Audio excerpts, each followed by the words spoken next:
大家好，我戴镜拿着话筒的三片片。这期我们接着聊古装大戏《琅琊榜》。上回书说到，晋王晋升亲王，誉王终于意识到敌人由太子变成了晋王，自己实际上也并没有得到麒麟才子梅长苏。为了继续与晋王抗衡，誉王的谋士秦般若将玄镜司首尊夏江拉拢过来。玄镜司查到了赤焰旧人魏征的踪迹，准备用他来大做文章。他们将如何对付魏征，如何瓦解梅长苏和晋王的同盟？且听我细细道来。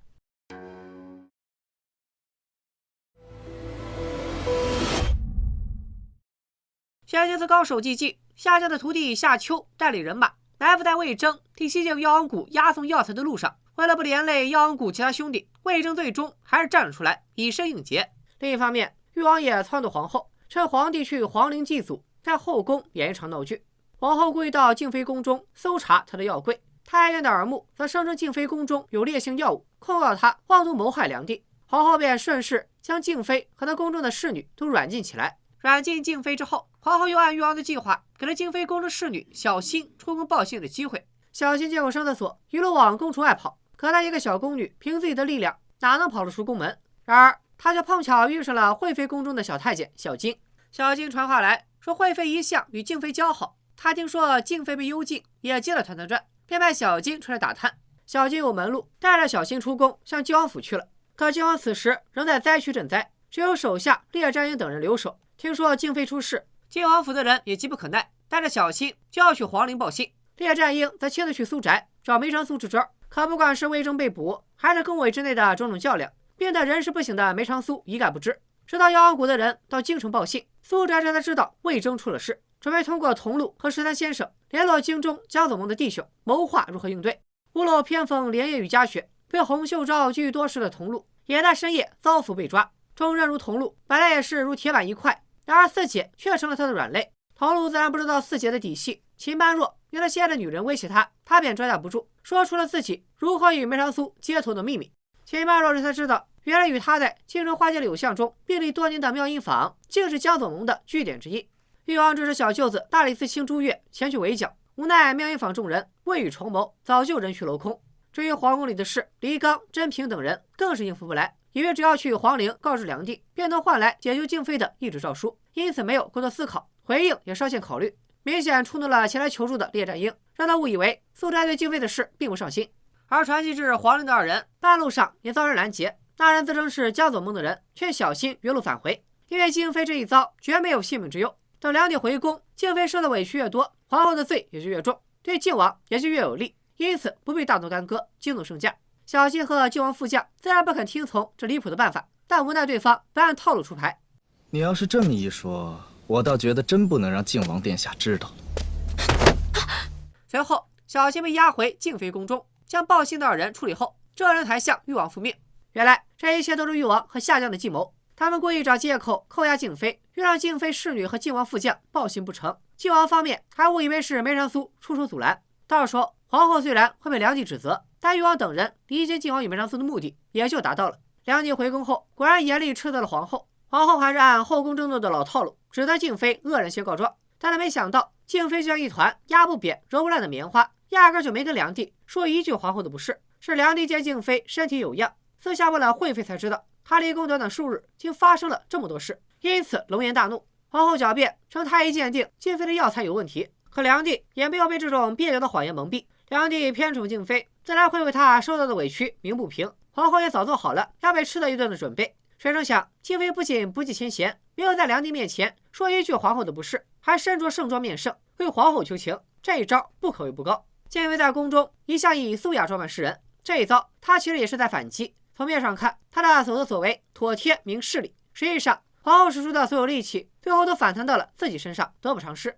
宫中有惊无险，宫外却是暗藏波澜。趁梅长苏病重，江左盟自行策划了对魏征的营救行动。在玄镜司押送魏征即将入京的时刻，他们终于出手了。眼看江左盟的弟兄冲上来，魏征却是满面愁容，因为他清楚，一旦兄弟们动手，就是落入了玄镜司的陷阱。玄镜司早就料到他们有可能在城门口动手，因此不仅在城墙上安排了弓箭手，魏征的囚车也是坚不可摧。纵使江左盟高手如云，也无可奈何，只能及时止损，走为上计。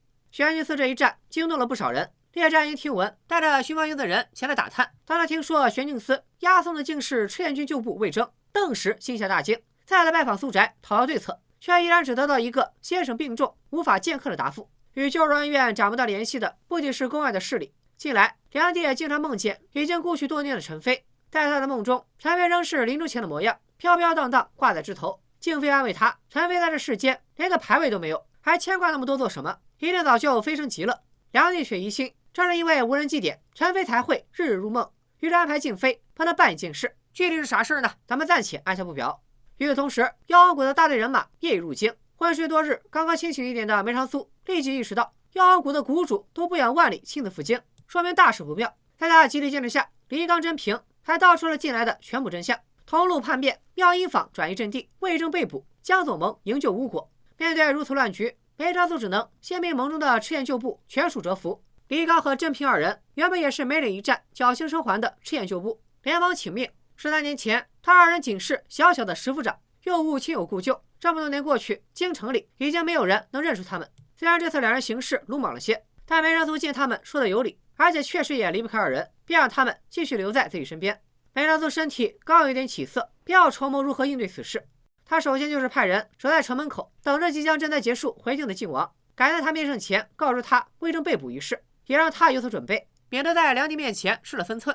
然而，一边是梅长苏谋局，誉王这边也在不断的搅局。他穿戴整齐，就是要等靖王一入京，便带他到御前复命，顺便告诉他魏征被捕的消息。以誉王对靖王的了解，自己这个好弟弟对旧部如此看重，自己在梁帝面前打他个措手不及，靖王一定会失态。果然，靖王一进城就被誉王拉进宫城，列战鹰连说话的机会都没找着。梅长苏得知消息后，便料到照着靖王的耿直性格，今天又要出大乱子。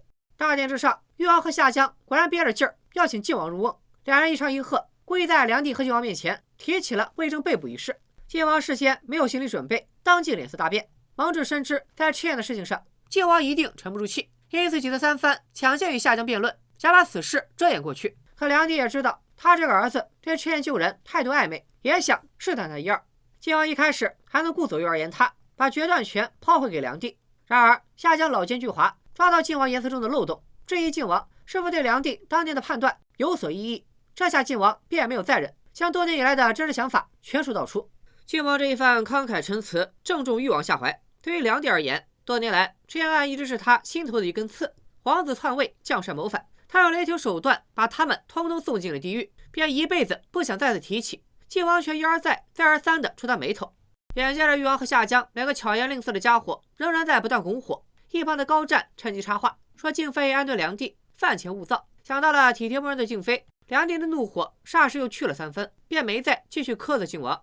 离开大殿，靖王照例来到静妃宫中拜见。静妃也有一段时日没见儿子了，见儿子终于平安归来，心中欢喜。可靖王心里还揣着魏征的事，哪有陪伴静妃的耐心？小坐片刻之后，便急着要走。谁成想，小希却站出来替静妃诉说前些日遭受的不公正对待。静妃本想息事宁人，帮靖王稳住大后方，也没想到几次三番阻拦小心，他还是坚持把前些日子宫中的情形都倾诉出来，而且还把江左盟阻拦他去皇陵报信。梅长苏没有设法搭救静妃的细节一一道来，靖王听了自然大怒，因为在他心中，母亲是绝对动不得的底线。梅长苏如此怠慢轻视静妃的安危，靖王立刻就准备起身出宫找他算账。静妃冷静理智，况且他对梅长苏的真实身份已经有了几分把握，不愿让后宫的事乱了儿子的方寸，但也拦不住怒火中烧的靖王。从静妃宫中出来，靖王又找到列战鹰确认，知晓魏征被俘后苏宅态度如何。列战鹰不知各种缘故，只是把自己所见转达给靖王。他2次登门拜访，都未曾见到梅长苏。苏宅上下也都是国外氛围，没有对静妃和魏征施以援手，这让靖王更加笃定梅长苏与别的谋士没什么两样。静妃可以拿来当苦肉计的筹码，魏征更只不过是一个旧部，与当下的夺嫡大业没有关系，他大可以高高挂起。回府之后，靖王也赌气不理会梅长苏在密道里拉铃的声音，最终在列战鹰的再三劝说下，靖王才勉强答应见上梅长苏一面。但见与不见，靖王已经在心里给梅长苏这个人定了性，而梅长苏的回答也没有超出他的意料。作为谋士，梅长苏当然不希望靖王明知山有虎，偏向虎山行。但在这么多年之后，终于传来故人的消息，靖王心里已经什么都装不下了。精心布局这1年多，换来的荣耀不重要，戎马半生换来梁帝对自己的信任不重要，眼看着直通至尊之位的康庄大道也不重要，他只想不计后果的救出魏征。如今梅长苏跟他唱反调，他断不能继续容忍。我萧景琰今后何去何从？就不劳梅宗主费心了。一边是旧日袍泽，一边是为他殚精竭虑筹谋1年多的梅长苏。冲动之下，靖王竟狠心放弃了得志不易的谋士。见到靖王之前，梅长苏也没料到自己会遭此冷遇。见靖王态度如此冷酷，他意识到重病期间一定还有其他事发生。甄平这才想起列战英曾前来请教如何解救在宫中受罚的静妃。梅长苏顾不了那么多，当务之急就是拦住靖王。密道已然被锁死，他只能亲自到靖王府制止。就在这漫天恶魔大雪中，梅长苏支撑着病体，默默站立在靖王府院中。靖王虽避而不见，他也没有一丝动摇。见梅长苏举头三番，执意求见，列战英和蒙挚都出来替他说话，靖王才勉强出来会面。梅长苏反复确认靖王的心意，难道要为了一个魏征将全副身家都搭进去吗？靖王如此执拗，梅长苏也只好顺他心意行事。但为了保全靖王，他要求靖王千万要置身事外，听凭自己的安排。然而靖王以为当初梅长苏是故意不救自己母妃，二人虽结盟已久，但靖王一直坚信当初帝皇郡主在后宫被暗算，是梅长苏利用郡主给自己赚了人脉，因此立下规矩，不利用构陷忠良。此次静妃被构陷，在他眼里才是梅长苏犯了自己的忌讳，所以他不相信梅长苏会真心实意帮他救魏征，还再次放出狠话与梅长苏恩断义绝。梅长苏见自己劝阻无果，反而火上浇油，自己也怒从心头起。小姐姐，你给我站住！苏先生，不管你说什么都阻止不了我。如果我今天不拦你，你想怎么做？是冲到宫里，逼着皇上把魏征放了，还是带着你的府兵去玄镜寺救人？事情，萧景琰，你有情有义，可你为什么就没脑子？但是想把魏征救出来，没有我的筹谋，你就办不到。经过这一番劈头盖脸的拷问，靖王不得不面对现实，他自己的确无力营救魏征，而梅长苏在他保证会为此事尽心竭力，他才逐渐冷静下来。众人终于得以坐下来详谈此事。靖王也是此刻才知道，江左盟已经为营救魏征有过一次行动，自己急火攻心，错怪了梅长苏。上一次江左盟独臂难支，行动失败，而这次梅长苏在等一个元首，那元首正是下江之徒夏冬。自从在狱中听到谢玉和梅长苏的对话，得知丈夫聂风死于夏江的卑劣手段，夏冬就与师傅生出嫌隙。那次之后，夏冬四处打探，正是谢玉供词的可信度。年关将至，又是1年正月初5，夏冬很快便会回京祭祀亡夫。梅长苏笃定夏冬一定会出手帮助聂风的战友，届时就是营救魏征的最好时机。而为了让夏冬相信他们解救魏征的诚意，靖王提出亲自出马劝说。魏征的出现其实也牵动了梁帝的心弦，他问静妃如何看待赤焰旧案。静妃斟酌良久，还未回答，就先叩拜请罪。作为林府旧人，林氏一族曾经待他不薄，他如果一面倒的批判林氏，固然有在听之灵，未免心寒。可如果他为林氏说话，又辜负了梁帝希望江山稳固的心意。梁帝专宠静妃，也知道此事本就与静妃无关，因此没有怪罪于他，反而感慨万千，想起陈妃当初不该被无端牵连。静妃作为陈妃挚友，当然知道陈妃心中所想。她堂堂将门之女，性格本就直率，赤焰案发，一面是自己的宗族亲友，一面是自己侍奉的主君，陈妃难以自处，索性撒手人寰。静妃言毕，梁帝才又说起自己之所以如此感怀，全因下江抓到了一个漏网的赤焰逆犯。然而不等梁帝说完，静妃还以为是林殊落网，手上的茶碗应声落地。又听梁帝补充说是魏征时，他才重新平静下来。伴随旧日浮光一同袭来的，还有其余的天下，暗示了东宫位移。其实梁帝心思已定，天下不过是帮他做出最后的决断。幽禁东宫的太子也该从储君之位上下来了。太子彻底失势，梁帝为平衡朝局，又给靖王添了2颗珠子。至此，朝堂上就有了2位欺辱亲王。誉王为此事恼怒不已，秦般若揣测圣意。梁帝一方面是施恩，另一方面也是警告，希望靖王牢记恩宠，不要为了魏征做出傻事。然而誉王自信拿捏住了靖王的7寸，他这个弟弟是权贵如粪土，一定会主动跳进他们设的圈套。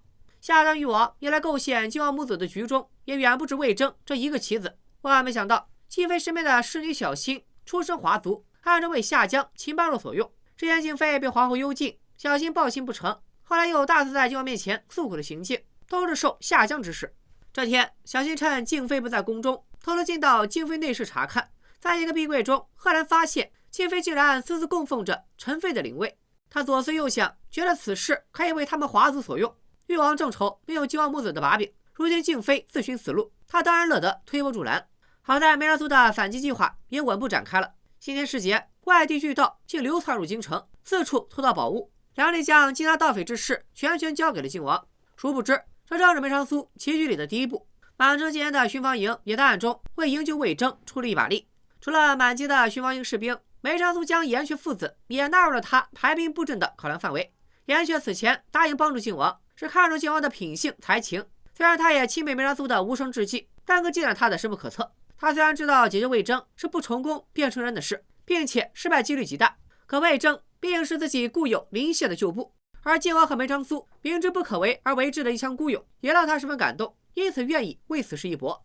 紧接着，药王谷的人马也被安排了任务。行动时，夏江回到他们进入玄镜司。奇怪的是，在梅长苏的计划中，药王谷众高手只负责冲杀到玄镜司地牢门口，跟玄镜司的人交手后，就各凭本事迅速撤退，不再深入虎穴。撤离玄镜司以后，他们会跟抓捕巨盗的巡防营人马搅在一起，到时候巡防营、药王谷、玄镜司三股势力纠缠，药王谷的弟兄们便可趁乱脱身。到了初4，也就是行动的前一日，严羽金按计划来到梁帝弟弟纪王的府上探望。纪王爱好舞蹈音律，跟生性风流的严羽金是忘年好友，两人一见面就交流起了音律。太皇太后丧期未满，加上妙音坊被查抄，纪王近来也是寂寞非常。严羽金却透露，妙音坊并非是有违律法，而是得罪了誉王的小舅子朱越。朱越贪婪好色，垂涎妙音坊宫羽的美貌，宫羽不肯委身于他，他就借口查抄了妙音坊。纪王见严羽金对宫羽的事一清二楚，猜测两人肯定私下有来往，严羽金便直言相告，宫羽落难，他出手搭救，因此对他的事略知一二。听了这话，肆虐宫羽高招奇艺的纪王按耐不住，当即前去探望。严羽金故作为难，思虑再三才答应。第二日便带纪王去听宫羽的西曲。严羽金的父亲严确则在任务中担任了更重要的角色。初的晚上，他命人给夏江递上书信，说是知道夏江最挂念的人的消息。原来第二日与西郊道观一叙，夏江猜测严确说的是自己不告而别10多年的妻儿，因此不管对方目的为何，他都得走这一遭。长进使夏春恐这其中有什么玄机，因此提出一同前往。当然，夏江也是老谋深算之人，他算准靖王要于第二日行动，便传话给誉王，要求他初午进宫，整日陪在梁帝身边。他虽人不在京中，但也自信能运筹帷幄。终于到了初午这天早上，按照夏江的安排，誉王带了一块出土奇石入宫请安。另一头，梅长苏和靖王坐镇苏宅，药王谷人马和巡防营早就整装待发。严家父子一早便驱车来到了西郊道观，夏江和夏春也如期赴约。而夏冬早与靖王达成协议，他借口要去郊外祭奠亡夫，将手上的案子也交给了城中留守的另一位长进士，自己的同胞兄弟夏秋。这样一来，玄镜司从守尊到高阶长进士一律不在城中，给了靖王、梅长苏等人可乘之机。西郊道观外，严确按计划拖住夏江、夏春，还故意命严玉金去贵京，将他支走了。玉金走后，三人这才到了室内。夏江沉不住气，向严确打听，他心中说的可是自己离家多年的儿子。严确不急着说结论，而是将往事娓娓道来。当年华族玄机公主被俘入京，夏江发妻见他可怜，将他解救出来，细心照料。谁知夏江竟与他暗生情愫。夏江发妻也是长进士出身，性情果决，见丈夫冥顽不灵，不肯回头，毅然决然带着儿子离开了京城，一别多年，音讯全无。这也就解释了为什么夏江会与洪秀昭有所牵连。5年前，夏江发妻突然给严确带了一封信，夏江不解，为何要给他带信？那恐怕是因为京中故人已被你铲除干净，唯独只剩我一人而已。夏江自知理亏，只是追问信上的内容。严确这才道出，5年前他的发妻就已经身患重病，时日无多，而他们的孩子更是未及成年就早早夭折。夏江不愿相信，严确还拿出信件给他过目，可能是太过气愤，夏江就下手撕掉了发妻在这世间留下的最后的遗物。他愤恨地怒吼着，埋怨严确事到如今才肯告诉他真相。但夏江毕竟心机深重，知道严确绝不可能无缘无故突然找他探讨这陈年旧事，因此直接质问严确，靖王是否打算今日劫狱？而严确此行就是为了将自己引开。严确不接夏江的招，一直顾左右而言他。夏江倒也不忌讳，将自己的心里话尽数道出。他早就看破了靖王的谋划，也知道夏冬已经倒向了靖王，所以故意露出破绽，让他趁虚而入，最后一举瓮中捉鳖。至于魏征，其实早就已经转移到了别处。当集运的众人杀入玄镜司地牢以后，面对他们的将不是魏征，而是数目惊人的火雷。火雷一旦被引爆，势必会吸引外围巡防营的人，事情越闹越大，就要再是荣宠加身，到时候也难逃干系。夏江此言一出，一直非常冷静的严确也霎时变了脸色。一旁的夏春更是震惊不已，因为夏江此举无疑是罔顾徒儿夏冬的性命。他们都没想到，为了套牢靖王，夏江竟能做出如此狠绝之事。但此刻城外的岩雀什么都做不了，看着眼前已然是胜券在握的夏江，他再也坐不住了。我可以走了。夏江见岩雀果真毅然决然地离开，心中满是狐疑。他揣摩着岩雀最后一句话：他可以走了，而非他想要走了，或是准备走了。难道今日此行，岩雀除了拖住自己，还有其他目的？夏江似是想到了什么，立刻打马回城，却没料到他和夏春来时骑的2匹马早就没了踪影，二人只能靠一双腿跑步返京。其实岩雀父子并没有真的离开，而是躲在了一旁。严玉京说着去贵京，其实是去给夏江的马动手脚。他们又担心自己先行一步，路上再与夏江相遇，他会不择手段抢了他们的马匹。而论功夫，严氏父子哪是夏江师徒的对手，因此只能智取。与此同时，城内的玄镜司早已经历了一场混战。然而奇怪的是，一番同党只是在玄镜司院内打斗了一番，撒了不少迷惑人的药粉之后，就莫名撤退。待玄镜司的人追出去，他们已经与门外巡防营的人马混作一团，然后便神不知鬼不觉的没了踪影。玄镜司里的众人如今是既着急又纳闷。快到城门口时，夏江师徒才终于抢到2匹马，疾驰回到玄镜司衙门。他见府内平静如常，手下甚至没有弄清到底发生了什么事。夏江不相信靖王行事虎头蛇尾，冲进玄镜司的人手恐怕只是为了掩盖他们真正的行动。靖王或许早就知道了魏征的真正位置，已经在那里采取了行动，但那里的防卫怎么比得上固若金汤的玄镜司？顿时心下大惊，调转方向向大理寺奔去。可当他到了大理寺监牢门口，这里竟也是平静无波。夏江这才意识到，真正的营救行动现在才正式开始。夏大人，多谢引路。原来此前的一切行动都是烟雾弹，只是为了让夏江亲自为他们带路。幽阳谷谷主带着飞流、真平和一帮好手尾随夏江而来，他们师徒2人再是武功盖世，也抵挡不住幽阳谷好汉如云。大理寺的监牢又一向只做周转使用，防卫严密程度跟刑部大狱玄镜司地牢不可同日而语。老谷主和飞流将夏江师徒死死拖住，其他人冲进监牢，很快就把魏征给救出来了。夏江知道他和夏春2人势单力薄，就算追出去，接着还有故意裹乱的巡防营，他们也难占上风。其实如果他一味死守，纵使梅长苏的麒麟之台，面对玄镜司地牢也无计可施。不过夏江故意设局，就是想引靖王上钩，只是没想到靖王真的能成功劫狱。在接下来的棋局中，只要靖王出手，夏江自信能把他拖入泥潭。苏宅里苦等了一上午的梅长苏和靖王终于收到了喜讯，但解救出魏征行动才成功了一半，另外还有一半的战场则在朝堂之上。当年幽暗的逆犯出逃，夏江本就憋着一股劲儿要扳倒靖王，势必要把这事儿在梁帝面前大书特书。靖王需要亲自面对这战役的后半程，一场风暴在所难免。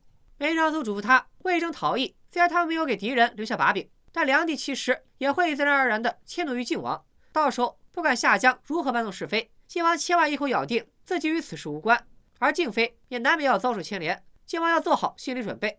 最后梅长苏此事还有什么要交代，但犹豫片刻还是没有把话说出口。当然在梅长苏的规划当中，顺利截住魏征以后，也不能让靖王独自面对暴怒的梁帝。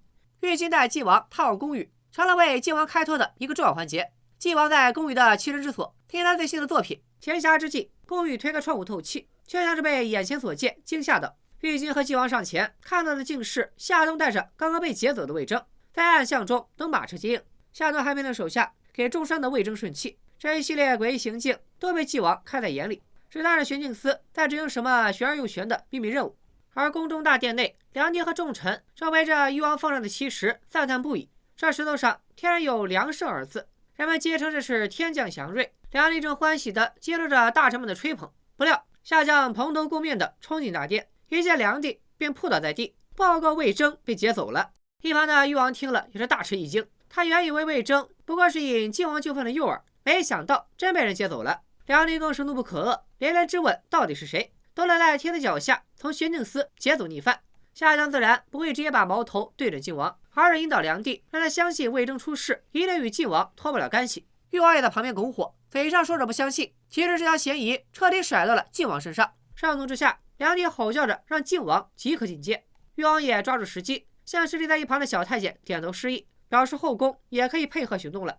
皇后应声而动，带人冲入静妃宫中，很快便搜到了陈妃的灵位。过了会儿，靖王也来到殿内，梁帝此时已经是暴躁非常，恨不得直接对靖王拳脚相加。然而靖王却是面色冷静，丝毫没有惧怕悔过，并声称自己不知道出了什么事。梁帝只得给他对质的机会。虽然殿上的夏江、誉王，包括梁帝，都认定此事必然是靖王所为，但靖王一口咬定他对此事毫不知情，并且反将玄镜司冲散巡防营队伍，致使缉捕就道行动失败的帽子扣在了夏江头上。况且巡防营以及靖王府的府兵今日的行踪皆有据可查，靖王手下的力量又不足以攻破玄镜司，他更没有能量培植出没有被登记在册，甚至在京中没有一点痕迹的大批精锐。夏江这才继续反击，声称攻入玄镜司的只有30余人，可30余人显然不足以深入玄镜司地牢。梁帝也才反应过来，这30人又如何能劫走魏征呢？其实夏江自从进入殿内就避重就轻，矛头直指靖王，却完全没有提魏征是在大理寺被劫的。梁帝追问至此，他才被迫说出全部的事实。梁帝毕竟不是蠢人，清楚夏江此举也不简单。如果魏征自始至终都在玄镜司地牢，除非有人举兵造反，否则魏征无法踏出地牢一步。靖王难得如此牙尖嘴利，能跟巧言善辩的夏江斗得难解难分。梁帝的怒气不似一开始那么盛，他也看穿了这件事根本就是糊涂官司。然而就在此时，皇后派人奏报，静妃在后宫行谋逆之事，又把梁帝的火点了起来。这还要如何恩宠你们？誉王见奸计得逞，在一旁暗自发笑。为兄倒想看看，静妃娘娘有没有你那么好的口才，能把她自己做下的那些事情，通通都给推脱掉。以上就是《琅琊榜》第31到36集的内容。在这期当中，夏江和誉王设计离间梅长苏和靖王，虽然奸计得逞，但梅长苏负责靖王心智之间无人能比。靖王最终还是听从了麒麟才子的谋划。